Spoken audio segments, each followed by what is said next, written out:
Buenos días, presidente. Buenos días a todas y a todos. Nancy Flores, de la revista Contralínea. Presidente, pues estamos aquí en este lugar tan emblemático por lo que significó para Genaro García Luna.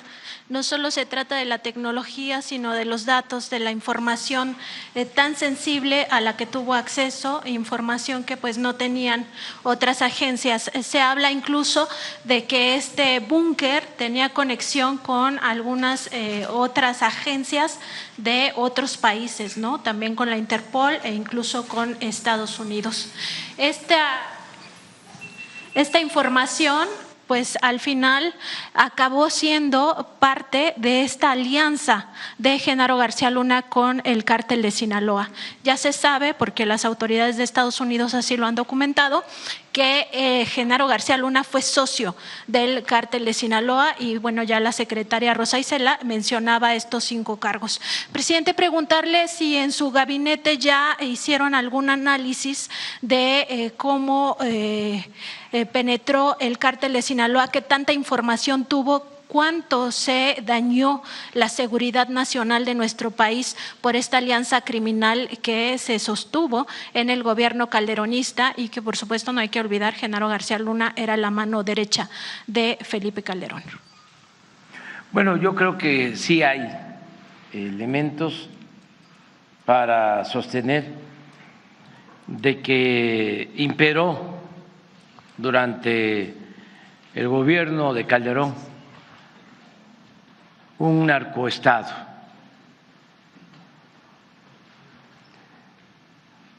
Porque fue un gobierno de principio a fin, violatorio de la Constitución,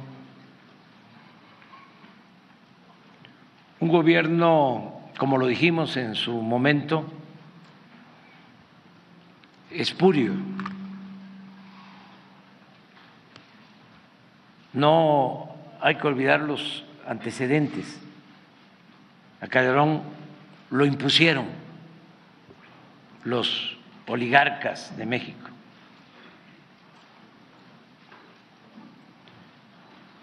Él no ganó la elección. Hubo un fraude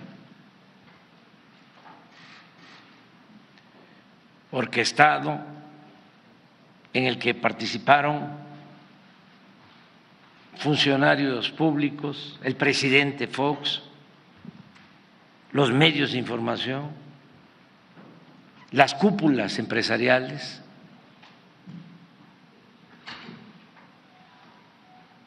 Fue una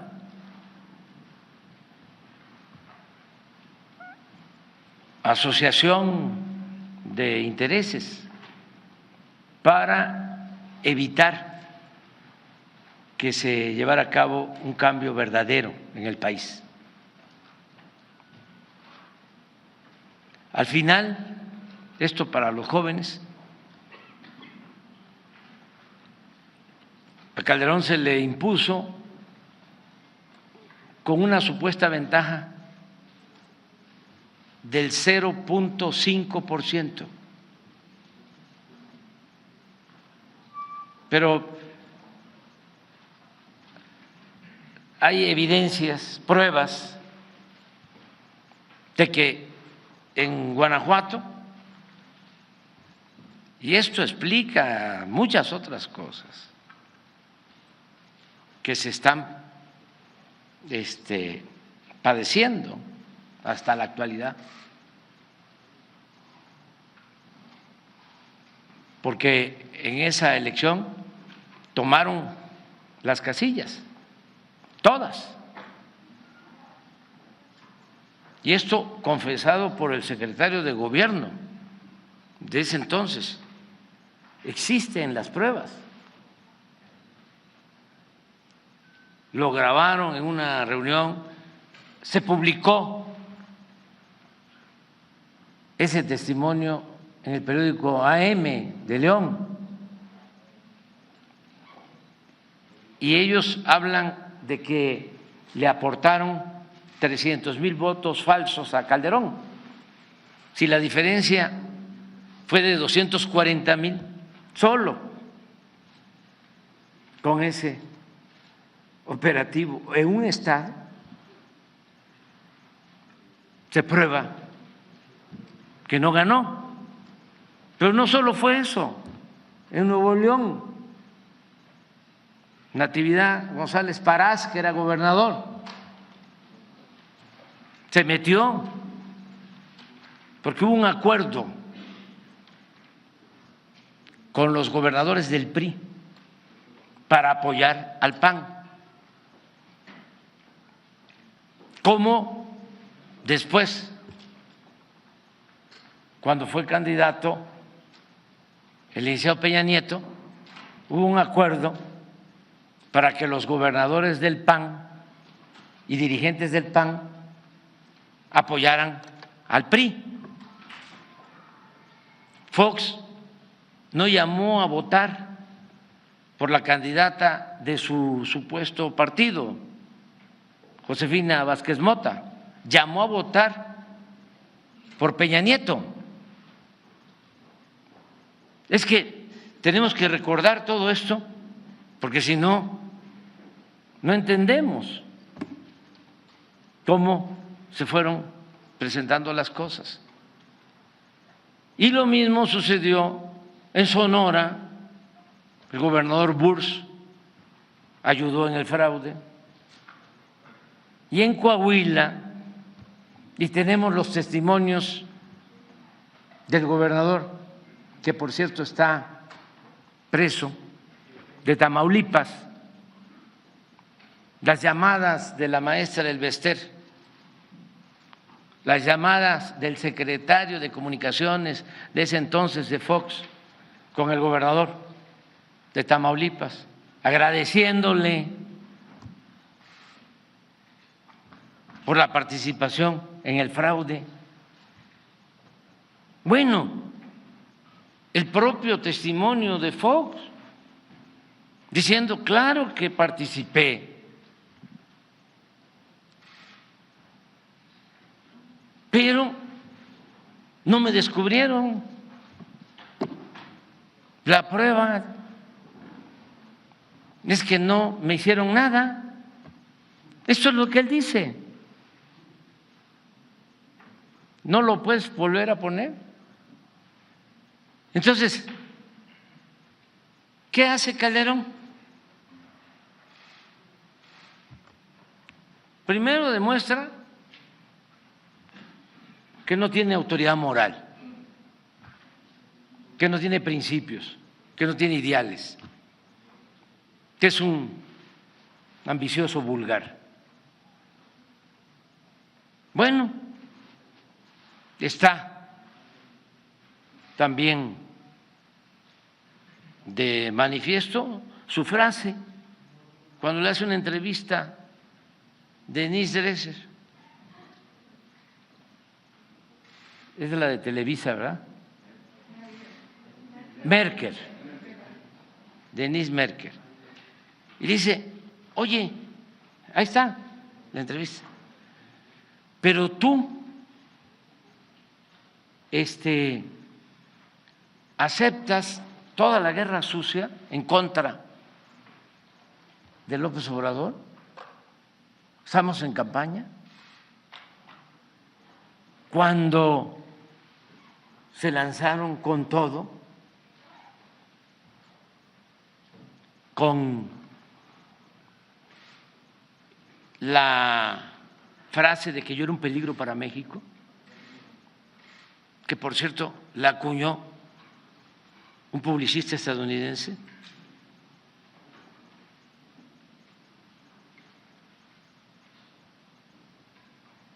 y el que era embajador de Estados Unidos después, Sarucán, participó. Bueno, el conteo de votos estuvo a cargo de una empresa del cuñado de Calderón y de Brando, que una vez que hacen el fraude, es que le vende la empresa a Carlos Slim.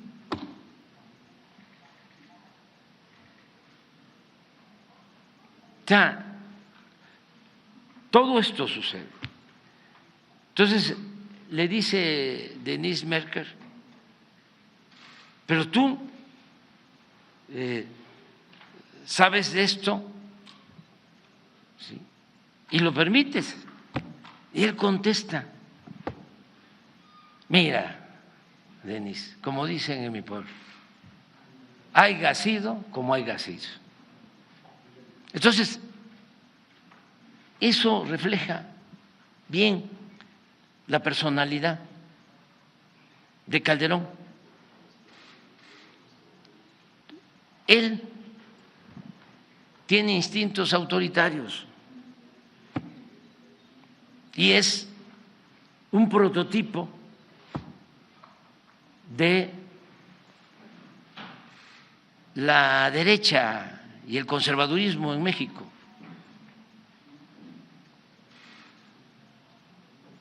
Entonces, él es un partidario del uso de la fuerza. Está convencido. Bueno, hasta el día que juzgaron a García Luna, su último comunicado sobre este tema, ¿qué dice? Yo ordené el combate a los narcotraficantes y lo volvería a hacer. O sea, yo les declaré la guerra y lo volvería a hacer. Porque es una manera de pensar, de ser. Por eso somos muy distintos. Por eso siempre hablo de que existe el pensamiento conservador y existe el pensamiento liberal.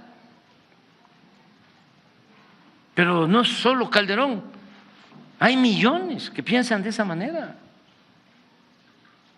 En la mano dura, en mátalos en caliente, en que hay que barrer,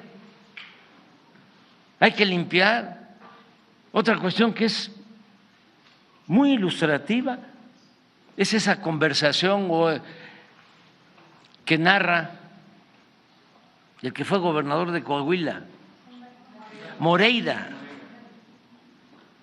cuando dice Moreira que tienen un diálogo y le pregunta a Calderón por una persona y le dice, hay que castigarlo, le dice Moreira.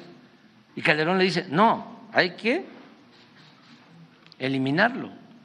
Y dice Moreira, Felipe, fíjense, para que Moreira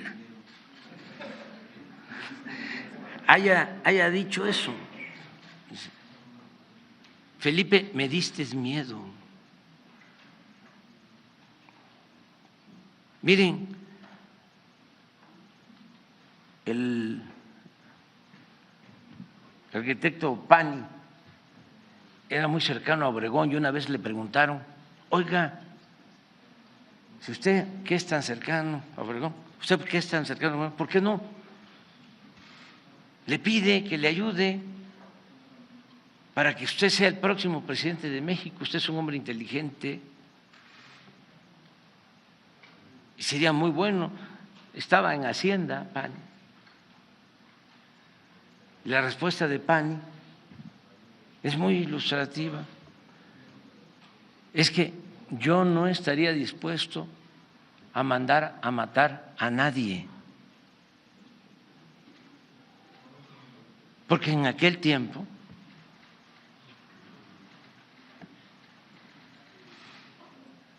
precisamente en ese periodo fue lo del asesinato de Serrano y lo de Huixquilac en Morelos, y así era. Pero esa mentalidad autoritaria, facha, desgraciadamente se mantiene, prevalece. No se olviden que cuando el presidente Madero hubo autoritarismo. La hazaña con que asesinaron a Gustavo Madero es horrorosa. Bueno, el asesinato del presidente Madero, del vicepresidente Pino Suárez, por Huerta, y al que escogieron como sicario para asesinarlo, que había estado en otras partes reprimiendo movimientos campesinos revolucionarios, y la forma como toman la decisión. Pero también cuando se lleva a cabo un movimiento popular patriótico durante el gobierno del general Cárdenas, lo mismo. Bueno, mandaban de Italia volantes de Mussolini para apoyar a la derecha mexicana, al conservadurismo mexicano. Volantes fabricados allá y volantes, a ver si en uno de mis libros los tengo, esos volantes, creo. Sí, hechos allá, en Italia, y dirigidos con mucha claridad a la clase media, a ciertos sectores de la clase media. Entonces, de ahí se inspira y se forma Calderón. De modo que cuando va en busca de legitimidad, lo que no obtuvo en las urnas, porque yo sostengo que en esa elección nosotros ganamos con más de 5 puntos de ventaja.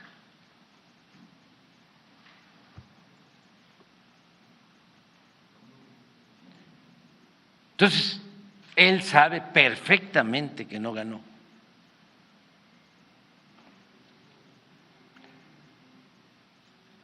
Alguien le aconseja, porque en ese entonces no había una situación de descomposición en el tema de la inseguridad. Había, desde luego, desde hace tiempo, narcotráfico y violencia, pero si se ven los niveles que habían antes, ahorita los vamos a ver. Pon la lámina también de homicidios. No era para una reacción así, entrando al gobierno sin un diagnóstico, sino con fines espectaculares para legitimarse. El otro día, una compañera que no sé si miren, esto lo mandaban desde Italia en la época del general.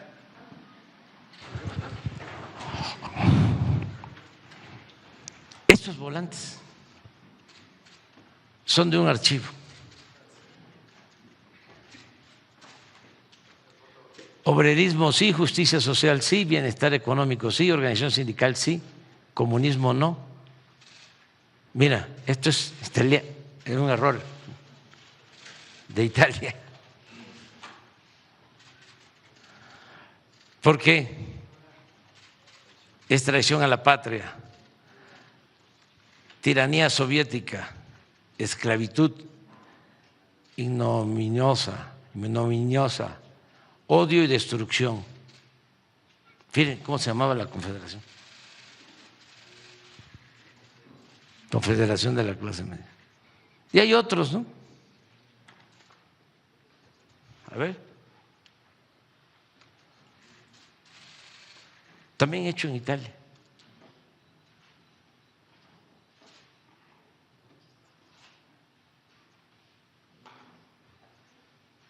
También Confederación de la Clase. Bueno, a ver.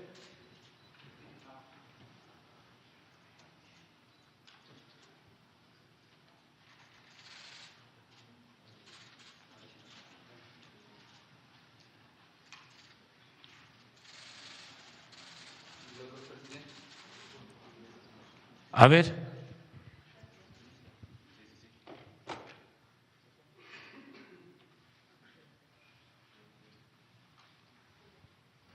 Miren.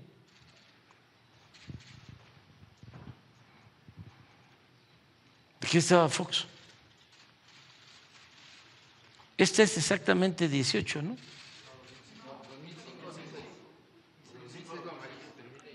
Aquí.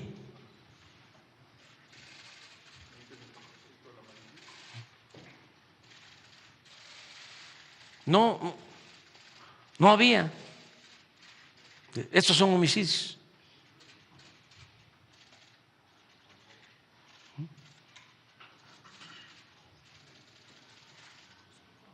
Y este declara la guerra aquí. Y mire.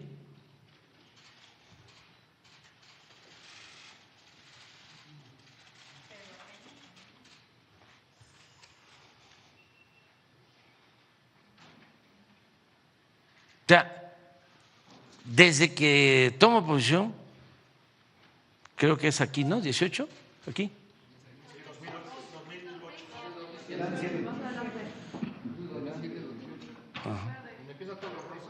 Ajá, aquí. Aquí es donde sale ya vestido de militar, que va a Chilpancingo. A Patzingán. Llega a Uruapan en avión. Y dice el gobernador de ese entonces que no lo veía porque venían todos vestidos de verde y el general secretario de ese entonces pues es corpulento y venía también Vallejo, que ahora es el ingeniero nuestro que también es corpulento, que era auxiliar del general secretario en ese entonces. Entonces estaba a punto de decirle el gobernador al general secretario y el presidente cuando se aparece. Bueno, su chamarra verde y su gorra, y todavía en el camino hacia Patzingán, que es tierra caliente, le dice: oye, ¿no te vas a quitar la chamarra? Dice: hay mucho calor allá. No. Y se la aventó así con chamarra y ahí fue a declarar la guerra. Aquí, a pegarle un garrotazo a lo tonto. Él, el que le aconsejó, los que estaban detrás de él, o los que lo mal aconsejaron, quién sabe, ¿no? Pero él le pegó sin duda un garrotazo a lo tonto, al avispero. Y a partir de ahí, aquí, estos 2 años, 10 y 11, son los mayores índices de letalidad. En los enfrentamientos, todos los heridos eran rematados. Eran más los muertos en los enfrentamientos que los heridos y detenidos.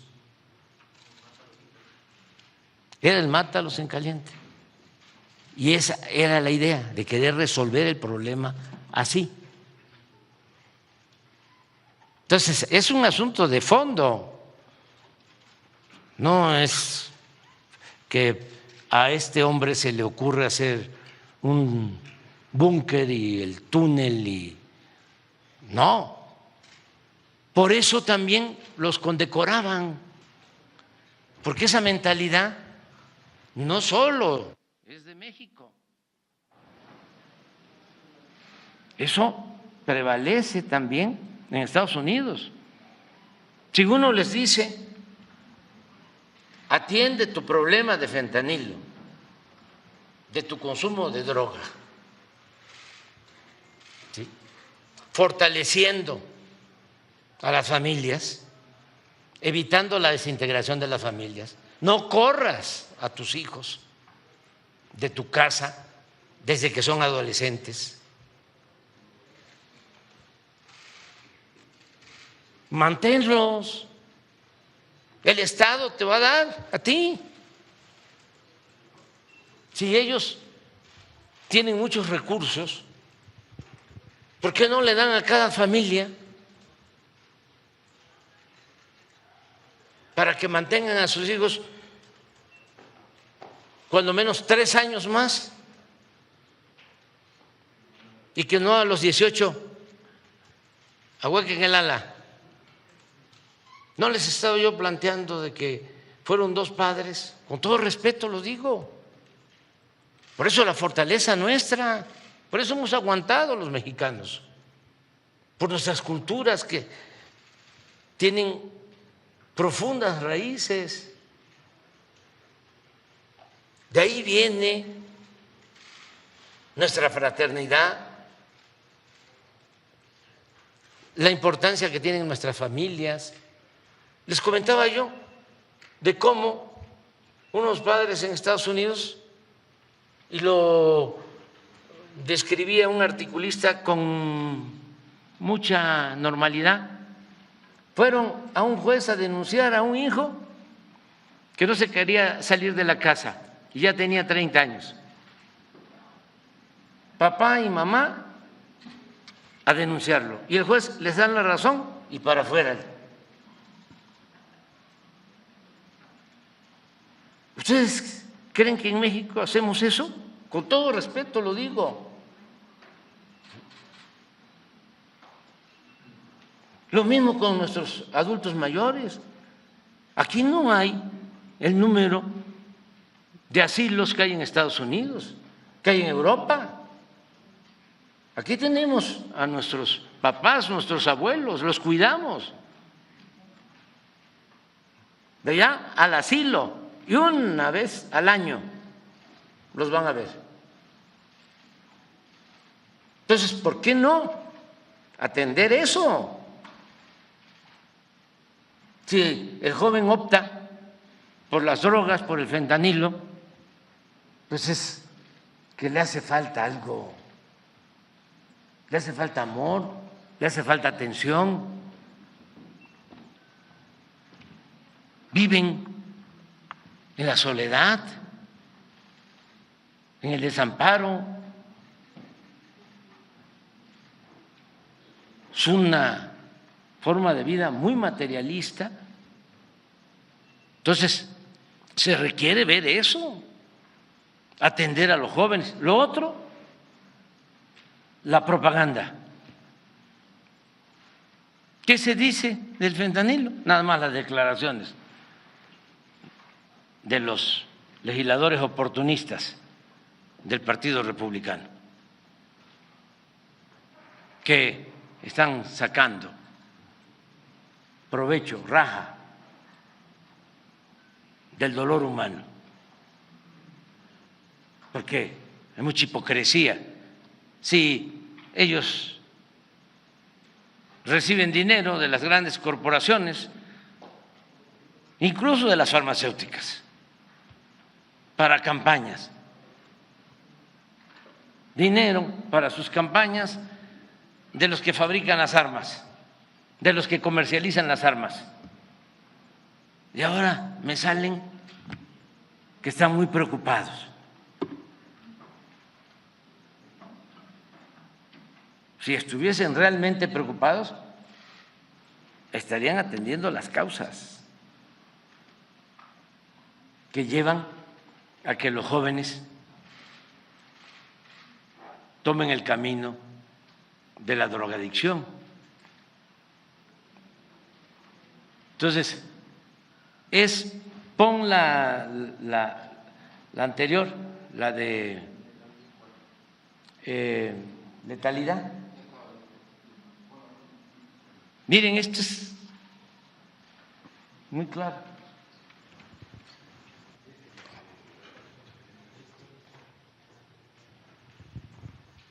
Aquí está.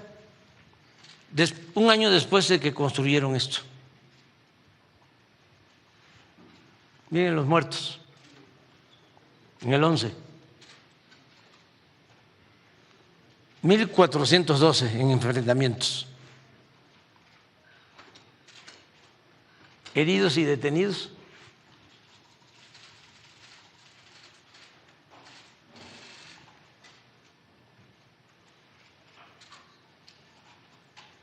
Esta es la diferencia, lo nuestro.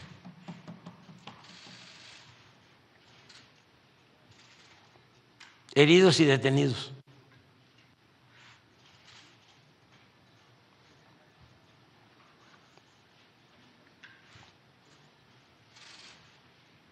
Para entender el contexto, las circunstancias en que se llevaron a cabo estas cuestiones. Entonces, nos importa por eso, porque es un debate de fondo sobre cómo enfrentar un problema grave, un fenómeno como el de la inseguridad y de la violencia. O sea, hay dos maneras, una es atendiendo las causas y otra es atendiendo efectos con el uso de la fuerza.